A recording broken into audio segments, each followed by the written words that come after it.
అనగనగా ఒక పెద్ద అడవిలో చురుకైన బన్నీ అనే కుందేలు ఉండేది. బన్నీ చాలా తెలివైనది, కాని చిన్నగా, బలహీనంగా ఉండేది.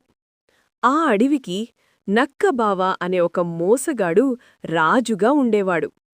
నక్కబావ ఎప్పుడూ తన బలంతో చిన్న జంతువులను భయపట్టేవాడు. ఒకరోజు నక్కబావ ఆకలితో అడవిలో తిరుగుతూ కుందేలు బన్నీని చూశాడు. "హహహ! బన్నీ, ఈరోజు నా అల్పాహారం నువ్వే" అని నక్క గట్టిగా నవ్వాడు. బన్నీకి కొంచెం భయం వేసినా వెంటనే ధైర్యం తెచ్చుకుంది. నక్కబావా, మీరు చాలా తెలివైనవారు, బలవంతులు. కాని ఈరోజు మిమ్మల్ని నేనొక ముఖ్యమైన విషయం అడగాలి అంది బన్నీ.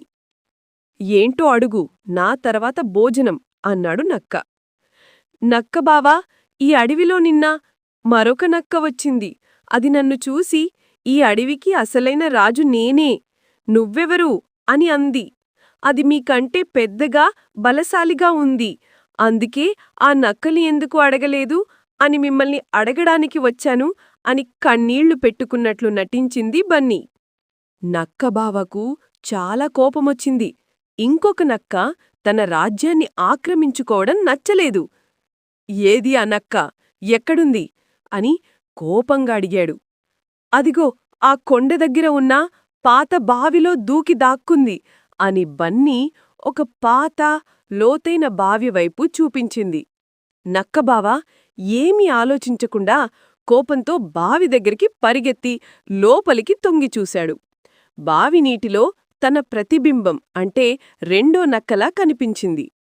ఆ రెండో నక్క కూడా తనవైపే కోపంగా చూస్తుందని భావించాడు.